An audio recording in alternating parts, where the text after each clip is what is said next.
हाँ, बिस्मिल्लाहिर्रहमानिर्रहीम। मैं हूँ वैद वासी और PK-43 और NA-16 में जैसे कि आपको पता है रजब अली ख़ान साहब और अली असगर जीत के हैं और बैरिस्टर साहब को शिकस्त हुई है, मुर्तज़ा जावेद अब्बासी को शिकस्त हुई है। इन सब को जो है वो डेफिनेटली शिकस्त तो होनी ही थी और हमारी नेक ख्वाहिशात हैं उन लोगों के लिए जो अब हमारे हल्के की नुमाइंदगी करेंगे। अली असगर साहब जो थे वो भी पिछली दफ़ा 10,000 वोट से हार गए थे, लेकिन इस दफ़ा उन्होंने तकरीबन मोर देन 18,000 वोट से जो है मुर्तज़ा जावेद अब्बासी को शिकस्त दे दी है। उसके साथ जो रजब अली ख़ान साहब में वो पहली मरतबा प्रोविंशियल असम्बली की सीट पे रिप्रेजेंट करेंगे हमारे हल्के को, इस आवाम को जो उन्होंने 40,000 से ज़्यादा वोट दे के सिलेक्ट किया है रजब अली ख़ान साहब को कि आप जाएँ और हमारी नुमाइंदगी करें। यहाँ पे मैं मुर्तज़ा जावेद अब्बासी साहब के बारे में कुछ कमेंट करना चाहूँगा जो मेरी पर्सनल राय है। मुझे लगा था कि उन्होंने अपनी पॉलिटिकल सिनेरियो में वो एक मशहूर मिसाल है कि जब घर का कुत्ता बाहर से रोटी खाना शुरू कर दे तो उसे गोली मार देना चाहिए मेरे ख्याल से। तो वही कुछ ऐसा सिनेरियो हमें यहाँ भी देखने को मिला है कि जब उन्होंने इलेक्शन जब टिकट डिवाइड हो रहे थे, बैरिस्टर जावेद अब्बासी को टिकट नहीं मिला और उन्होंने ट्राई करके महताब अब्बासी को जो है वो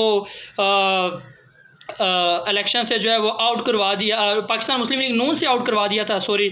और फरीद अली ख़ान साहब जो थे वो भी उस वक्त वहाँ पे मौजूद थे।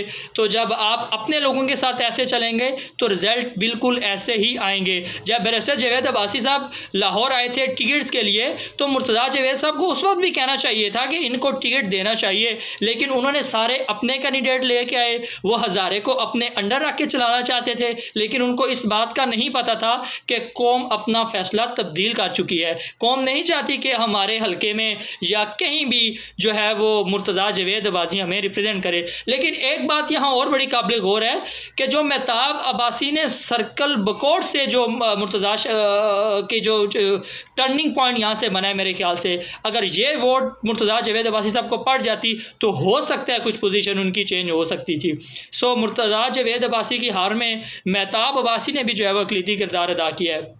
और उसके साथ मैं आपको बताता चलूँ कि ये पॉसिबिलिटी नहीं है आप अपनी मर्ज़ी के कुछ अपने नीचे जो है वो प्रोविंशियल असम्बली के लोग लें और आप ये कहें कि जो मैं कहूँगा तो वही होगा। I think it's is not possible and world is completely change as compare to 2018, 13 and 8 and 5 I think so चीज़ें जो हैं वो काफ़ी चेंज हो गई हैं। और मेरे ख्याल से मुर्तज़ा साहब को भी शायद एहसास हुआ हो इस बात का। लेकिन एक बड़ी खुशैन बात है, उन्होंने अपने फेसबुक पेज पे एक बड़ा अच्छा मैसेज भेजा है अली असगर खान साहब के लिए कि आप जीत गए हैं, हमें इस बात की बड़ी खुशी है और अपनी पूरी टीम का शुक्रिया अदा किया है जिन्होंने उनको मुबारकबाद दी है। लेकिन आने वाले इलेक्शंस को उनको सोचना होगा कि जिन लोगों को आपने साथ लेके चलना है, आप पूरे सूबे में तकरीबन वो ये शायद प्लान कर रहे थे कि अगर मैं अच्छी पोजीशन पे चला जाता हूँ तो दोबारा पिछली दफ़ा की तरह या नेशनल असम्बली की या किसी अच्छी पोस्ट पे मैं दोबारा आ जाऊँगा। और जो पॉलिटिकल सिनेरियो वो जो पत्ते चल रहे थे बैरिस्टर साहब के साथ और महताब साहब के साथ, और उनको ये नहीं पता था कि सारी चालें जो हैं वो उल्ट भी हो सकती हैं। फरीद साहब भी उसी फहरिस्त में शामिल थे। सो फाइनली वही हुआ जिसका डर था। और कुछ लोगों का ये ख्याल था कि शायद ये जो नौजवान कौम है ये कुछ भी नहीं कर सकती, लेकिन इस नौजवान कौम ने एक मैसेज दिया है उन लोगों को जो ये समझते हैं कि कुछ भी नहीं कर सकती, कि we do something better and we do something more interesting as compare to your expectations. तो ये रिज़ल्ट थे, लेकिन जो 2 कैंडिडेट्स हमारे जीते हैं उनके लिए नेक ख्वाहिशात हैं।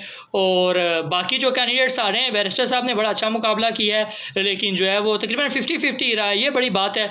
इतनी एक्सपेक्टेशन नहीं थी कि 20,000 वोट से बैरिस्टर साहब जो हैं वो उनके लिए इतना टफ़ टाइम आ जाएगा। और उसके अलावा अगर मुर्तज़ा साहब का भी इतना सोच नहीं सकते थे कि वो इतनी वोट से आ रहे हैं। लेकिन हार्ड लक, और देखते हैं नेक्स्ट टाइम दोबारा इंशाल्लाह वो आएँ और उनके लिए भी नेक ख्वाहिशात हैं हमारी। लेकिन जो मेन रोल होगा अब वो अली असगर साहब का होगा। कुछ लोगों की उनके रिलेटेड कंप्लेंट ज़रूर थी कि उस तरह से वो हल्के में नहीं आए पिछले इलेक्शंस के बाद, लेकिन अब देखते हैं अब वो कैसे वो अपने 5 साल गुजारते हैं। सरदार जो रजब अली ख़ान साहब हैं वो ज़िमनी इलेक्शन हार गए थे, लेकिन इस दफ़ा वो जीत गए। तो अब वो देखते हैं क्या वो इस 5 साल में अपनी पोजीशन मज़ीद बेहतर करते हैं या नहीं। आगे जब 28-29 में दोबारा इलेक्शन होंगे तो क्या आवाम दोबारा उनको चूज़ करेगी या नहीं, ये इन दो कैंडिडेट्स के लिए मेरे ख्याल से एक ज़बरदस्त मौका है और आवाम ने अपना हक अदा कर दिया है। अब इन कैंडिडेट्स पे है कि ये कैसे रिपल्शन करते हैं, ये कैसे रिटेलिएट करते हैं, ये आवाम की उम्मीदों पे कैसे पूरा उतरते हैं। अपना बहुत सा ख्याल रखिएगा और देखते रहिएगा। मुझे मेरे यूट्यूब चैनल पर सवाल तो बनता है। अल्लाह ने के वान।